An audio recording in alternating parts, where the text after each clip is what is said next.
Good morning, fellowship. It's Sunday, February 20th.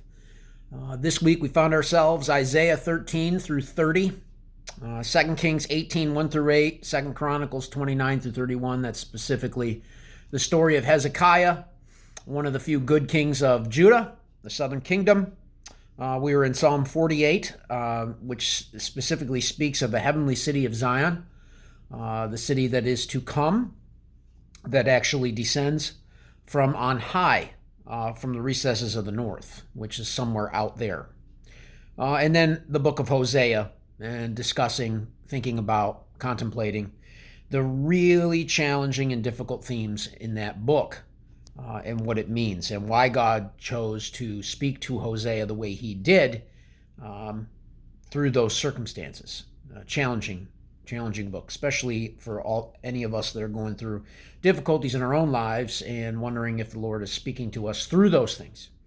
And so specifically today, I want to focus on Isaiah 24. It's a unique passage that talks about judgment. It talks about destruction that is to come, but it's a specific type of destruction that is to come. And some people, unfortunately, look at this and they say this is what's coming at the end of the age of the church.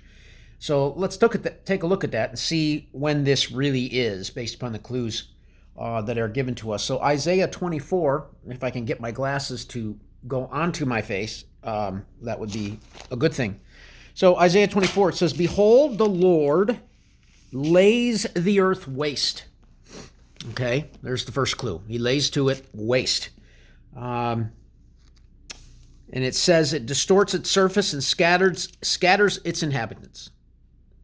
And the people will be like the priest, the servant like the master, the maid like her mistress, the buyer like the seller, the lender like the borrower, the creditor like the debtor. So everything's flipped, reversed, right? The earth will be completely laid waste, completely despoiled. Question, does this happen at the end of the church age, at the end of the tribulation? All right, something to think about, to ponder. The earth mourns, it withers, the world fades and withers. The exalted people of the earth fade away. The earth is also polluted by its inhabitants, for they have transgressed laws, violated statutes, broke the everlasting covenant. That's a specific threefold action that the people of the earth are going to be doing. All right? We can guess as to what these three things are specifically. Polluted the earth. By its inhabitants, they have transgressed laws. Is that specifically the law of Moses? I think not, because that's no longer the primary thing in effect. Okay, we have the law of grace and salvation by faith in Jesus Christ. So transgressed laws, could it be, genetics? Possibility. Violated statutes also, violated statutes. Broke the everlasting covenant.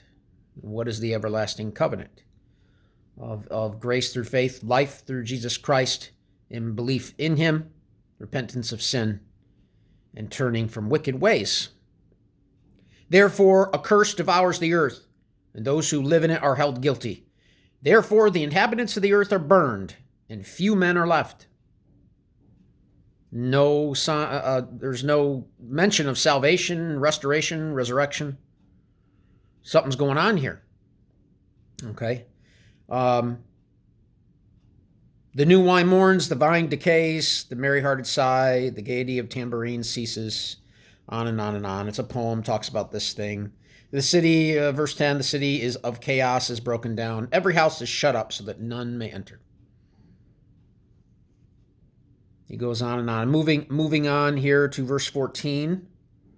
They raise their voices, they shout for joy, they cry out from the west concerning the majesty of the Lord. Who is this? Who is this?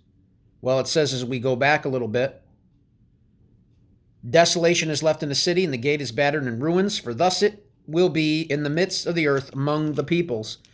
As the shaking of an olive tree, the gleaming when the grape harvest is over, they raise their voices, they shout for joy. Right? Verse 15, therefore glorify the Lord in the east, the name of the Lord of God of Israel in the coastlands of the sea.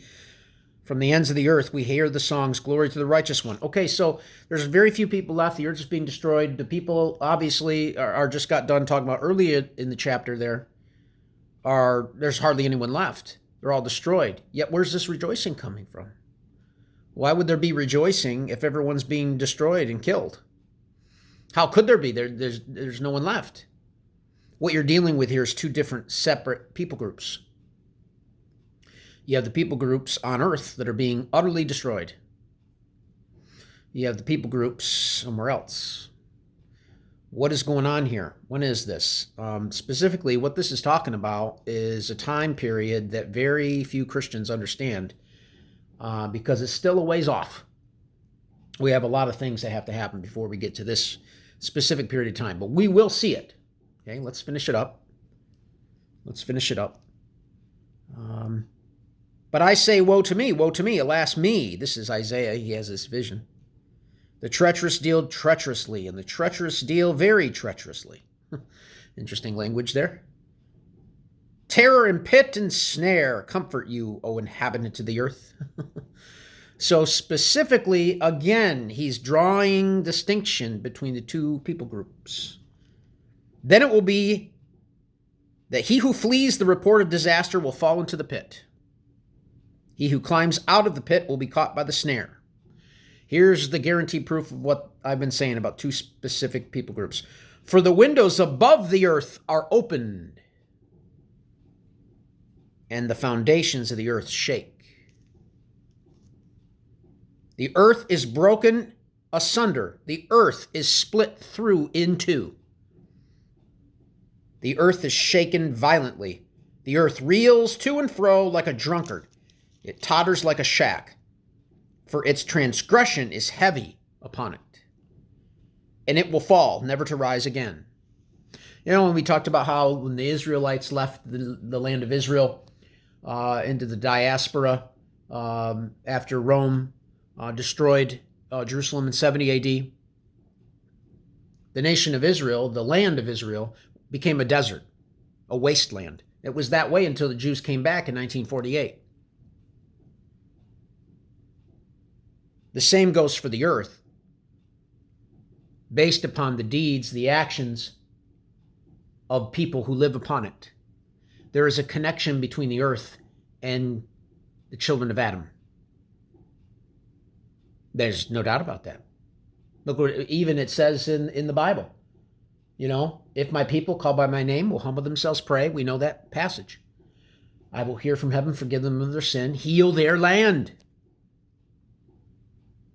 All of creation eagerly awaits the revealing of the children of God. Why? Because it groans right now because of sin, transgression.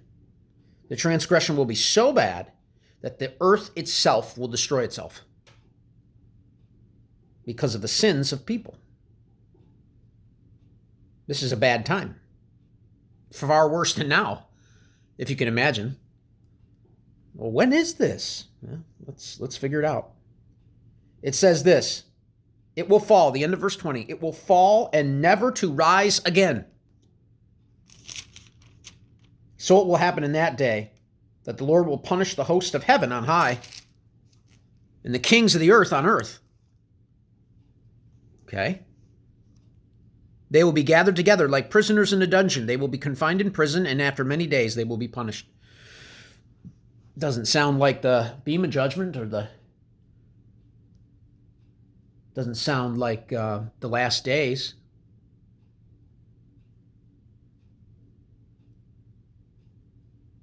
And the moon will be abashed, the sun will be ashamed, for the Lord of hosts will reign on Mount Zion. It says on Mount Zion and in Jerusalem. And his glory will be before the elders. Specifically, what are we talking about here? This is the destruction of the earth at the end of the millennium. We will have a glorious time, first few hundred years at least. First couple generations of people being born, worshiping the Lord. But then it says Satan will be released at the end of the millennium to do his thing again. And people are going to be deceived once more. But there'll be no redemption for them if they transgress and go against the Lord, the children in the millennium, who are born in the millennium. There's a lot of strange things that are going to be taking place in the millennium, but at the end of it, those who have rejected God, they will just be wiped out. And the planet will be destroyed utterly and completely. That doesn't happen at the end of the tribulation. Jesus comes back, we fix things, we restore creation. But then the sin will become so bad. We see, the church tends to think, we have always been taught, and we just think subconsciously, that the Jesus Christ returns and the tribulation, and then Jesus comes back. That's the end of all sin. It's not. It's not. And we don't fully understand, at least on the surface, why this has to take place. Did you know they're going to reinstitute temple sacrifices in the millennium? Not for sin, but for memorial. Talks about that in the Old Testament. So a lot of interesting things will take place. But then it says the windows are open in heaven. What that means is that the only place that will be safe will be off planet. And we'll have to be with the Lord and leave, and we will look down and watch the earth be completely and utterly destroyed. It says at the end of the book of Revelation, at the end of the millennium, John sees a new heaven and a new earth, for the former earth had passed away. There was no longer a sun, as it says in Isaiah, no longer a moon, as it also says here in Isaiah, because the glory of the Lord will shine and give it its light. A new planet, a new heaven, a new earth, new space, new cosmos. Without any sin, it'll be completely and totally wiped from existence. So that is Isaiah 24. All right, get to discussion.